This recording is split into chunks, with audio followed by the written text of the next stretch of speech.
Our next international celebrity here on this stage, make some noise, Comic-Con, for Jessie T. Usher!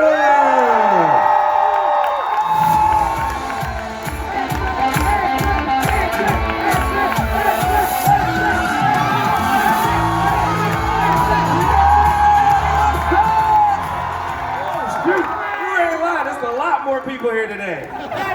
Yo, what's up, baby? How y'all doing? And it's standing room only. That's how it works. I can see you. Okay, there we go. Oh, wow. Y'all look nice. Y'all look nice. How we doing today? Oh, I'm fantastic, man. How are you? I like blazer number 2. Hey, man, I told you. This, start putting, What's that, the Lion King under there? Oh, my God. Right? Didn't you expect to open the window in the morning and just hear, no? I did. I was hoping, man. But I ain't seen one warthog the whole time. Fun fact, my daughter's name is Nala. Is it really? Yeah. That's awesome. How old is she? It's a weird couch. Like, it is. I know Dan sat cross-legged. You can stand if you want. We don't have to sit either. I'll figure it out. Here we go. So, what did you get into last night? I slept last night. I think the time difference finally hit me yesterday. It's like I was sort of floating day to day, you know what I mean? And we hit the ground running as soon as I got here.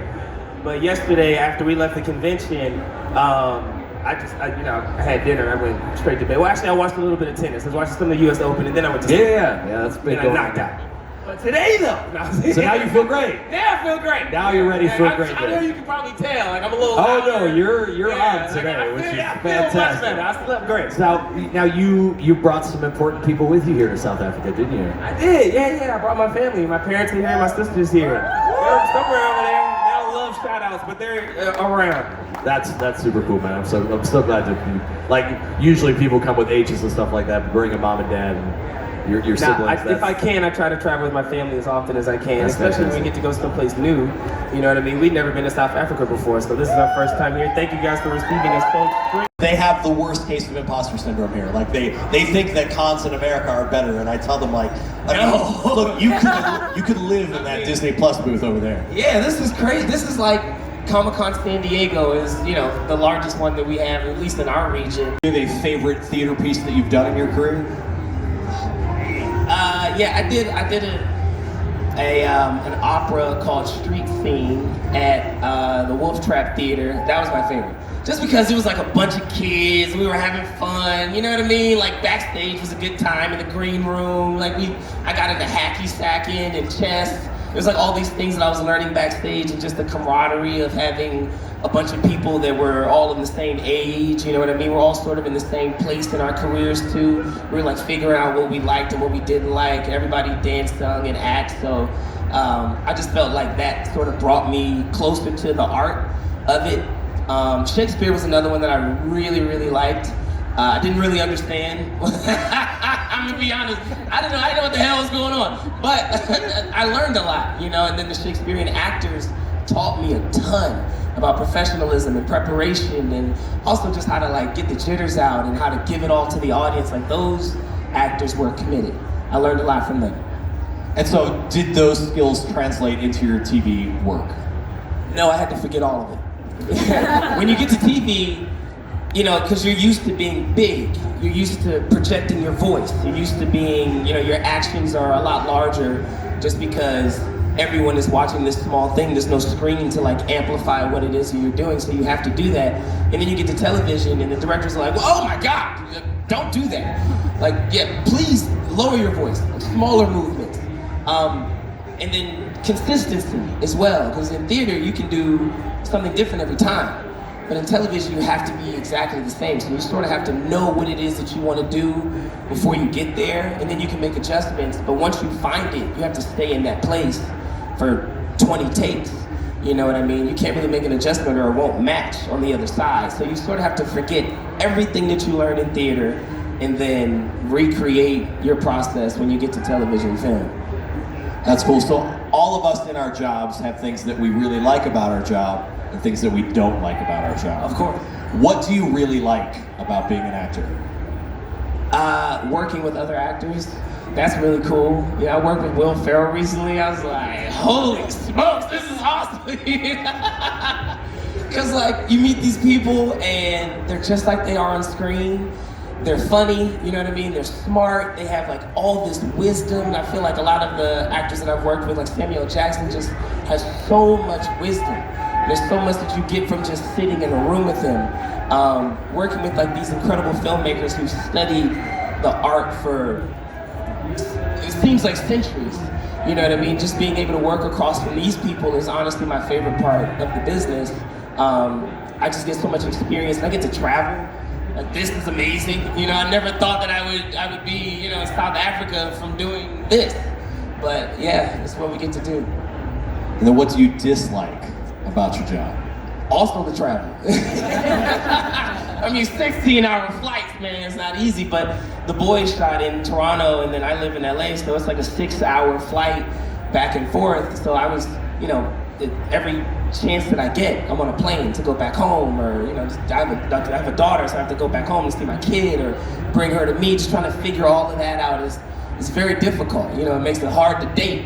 Like those type of things. It's like, yeah, we'll go on a date in 3 months when I get back, you know what I mean? So it just makes it a little more challenging in that way. But you know, it's pros and cons to everything, like you said. I think the good definitely outweighs the bad though, that's for sure. So your character changes a lot over the course of the season. So tell us about that process. Yeah, I mean, he's very one-dimensional in the comics to start. You know, it's like sort of as I was learning about the character, I realized like, okay, he's the same in every scene. You know what I mean? He just has this wall up. He's an asshole. He hates everybody. You know, he's got a chip on his shoulder, whatever. Those elements are there, and that's sort of where he starts from.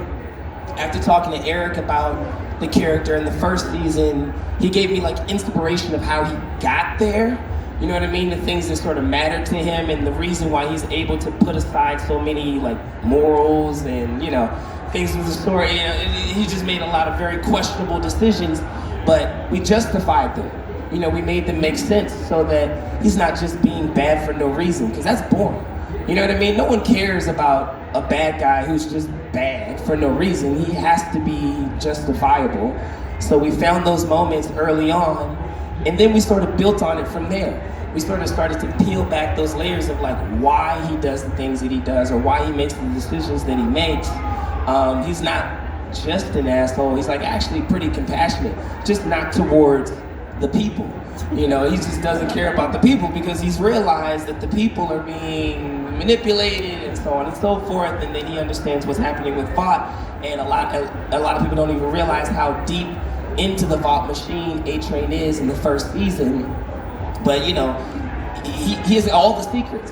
He's the one who's literally running the information, you know, behind the scenes. So he's seen a lot. He's experienced a lot in the first season, just going into those first few episodes, that just makes him numb, you know, to the world. And then we sort of just peel back that, and then we give him a little bit of feeling as the show starts to build. So we know the final season is coming, and we're not going to talk about it. At the final, baby. I'm going to ask the very simple question: are you satisfied with the ending of your character? Yeah.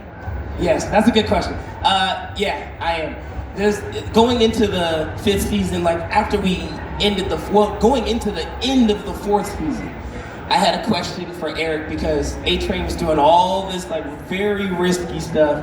I don't want to give too much away if anybody hasn't seen the 4th season, but you know, he's backing himself into a corner.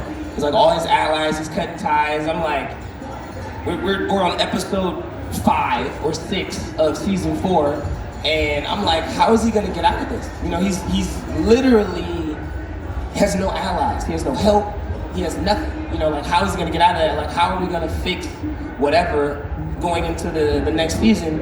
And my showrunner's like, we're not.